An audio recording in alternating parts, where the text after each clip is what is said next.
हज़रत अनस बिन मालिक फरमाते हैं कि एक दिन रसूलुल्लाह सल्लल्लाहु अलैहि वसल्लम नमाज के बाद मस्जिद नबवी में तशरीफ़ फरमा थे। गुफ्तगू का सिलसिला चल रहा था कि आपने अचानक मस्जिद नबवी के एक दरवाजे की तरफ देखा और फरमाया, इस दरवाजे से अभी एक जन्नती अंदर दाखिल होगा। सहाबा ने अपनी नज़रें, अपनी तवज्जो उस दरवाजे पर जमा दी। ज़्यादा वक्त नहीं गुजरा था कि दरवाजे से एक अंसारी सहाबी अंदर दाखिल हुए, सलाम किया और चुपचाप आकर बैठ गए। दिन गुजर गया, दूसरा दिन शुरू हुआ, दोबारा इसी तरह से हुआ। रसूलुल्लाह सल्लल्लाहु अलैहि वसल्लम नमाज के बाद मस्जिद नबवी में सहाबा के सवालों के जवाबात दे रहे थे कि आपने एक बार फिर उसी दरवाजे की तरफ देखा और फरमाया, इस दरवाजे से अभी एक जन्नती अंदर दाखिल होगा। सहाबा दोबारा दरवाजे पर नजरें जमा कर बैठ गए कि आज कौन आएगा। थोड़ी देर बाद फिर वही अंसारी सहाबी जो पिछले दिन आए थे वो हाजिर हुए, अंदर दाखिल हुए, सलाम किया और चुपचाप बैठ गए। फिर तीसरा दिन आया, अल्लाह के रसूल सल्लल्लाहु अलैहि वसल्लम ने फिर फरमाया, इस दरवाजे से अभी एक जन्नती अंदर दाखिल होगा। और उस दिन भी वही सहाबी तीसरी मर्तबा उसी दरवाजे से मस्जिद नबवी में दाखिल हुए, सलाम किया और चुपचाप आकर बैठ गए। उस महफिल में एक ऐसे सहाबी भी मौजूद थे जो बेहद इबादत गुजार थे। उनका नाम हज़रत अब्दुल्ला बिन अमर बिन उल आस था। वो इस अंसारी सहाबी की किस्मत पर रश्क करने लगे, जिन्हें एक नहीं, दो नहीं, 3 दिन लगातार रसूलुल्लाह ने कहा कि ये जन्नती शख्स है जो इस दरवाजे से दाखिल होगा। अब आप सोचने लगे, आपने कहा मालूम तो करूं आखिर वो कौन सा अमल है जिसकी बिना पर रसूलुल्लाह आकाए दो जहां मोहम्मद मुस्तफ़ा सल्लल्लाहु अलैहि वसल्लम मुसलसल 3 दिन से इसे जन्नत की बशारत दे रहे हैं सबके सामने। लिहाजा अगले दिन उस अंसारी सहाबी के घर वो चले गए और कुछ दिन के लिए उनके मेहमान बन गए। अब्दुल्ला बिन अमर बिन आस ने 3 दिन उन अंसारी सहाबी के घर में गुजारे, मगर उनका कोई ऐसा खास अमल उनकी नज़र से नहीं गुजरा इन 3 दिनों में। अब आखिर 3 दिन बाद बेताब होकर चौथे दिन पूछ ही लिया कि ऐ मेरे प्यारे भाई, अल्लाह के रसूल ने तुम्हारे लिए 3 दिन मुसलसल जन्नत की बशारत दी थी। मैं यही जानने के लिए तुम्हारे घर ठहरा था, लेकिन मुझे इन 3 दिनों में तुमसे ऐसी कोई अनोखी बात नज़र नहीं आई।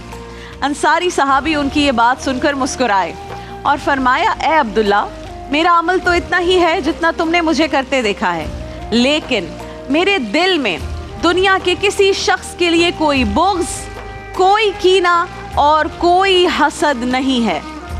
अल्लाह ताला जब भी किसी शख्स को कोई नेमत अता करता है तो मैं दुखी नहीं होता, बल्कि मैं उसके लिए खुश होता हूँ।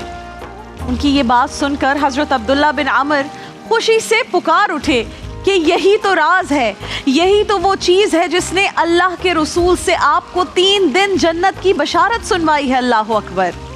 नाज़रीन मोहतरम, यही वो अमल है, यही सीखने की बात है जिससे हम में से बेशतर लोगों के दिल खाली हैं। दुनिया में बहुत ही कम लोग ऐसे होते हैं जिनके दिल में किसी के लिए हसद और जलन ना हो।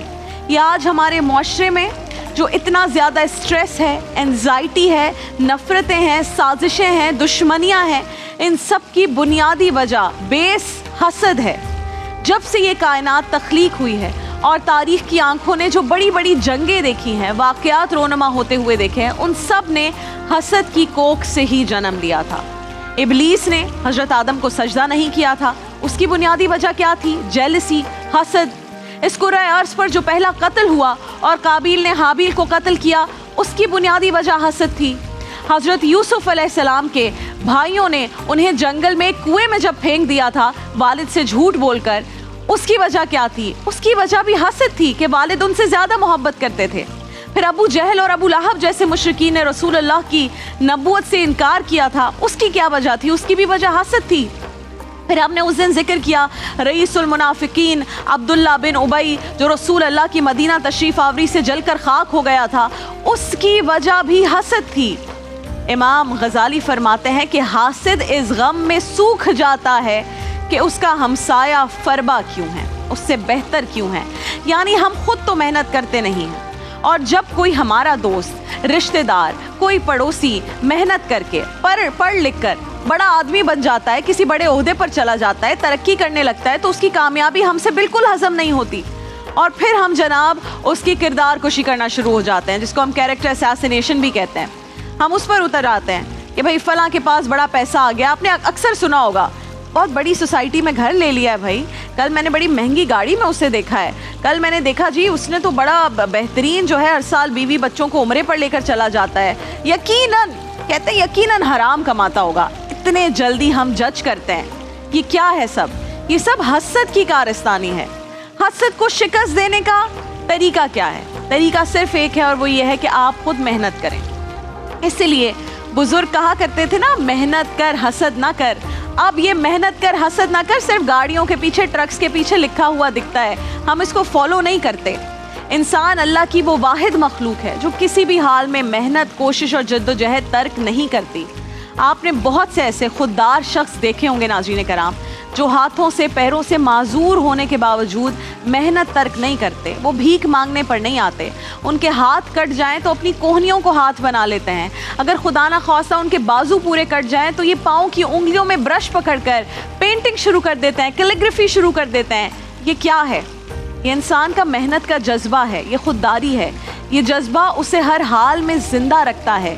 لیکن حسد وہ آگ ہے جو محنت کے جذبے کو بھی جلا کر راکھ کر دیتی ہے.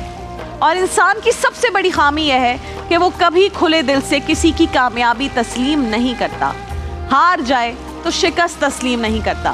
کوئی چیز قسمت میں ہی نہ ہو تو اس پر بھی صبر کرنے کے بجائے انتقام پر اتر آتا ہے. یہ ناپسندیدگی اور ناکامی پر بسا اوقات خواتین کے چہرے پر تیزاب پھینک دیتا ہے. ہم نے ڈسکس کیا اسی شو میں. یا اس کے شوہر یا منگیتر کو گولی مار دیتا ہے. یہ سب حسد کے جذبے کا شاخسانہ ہے جو انسان کو گناہوں کی طرف لے کر جاتا ہے، انہیں اکساتا ہے گناہ کے کاموں پر.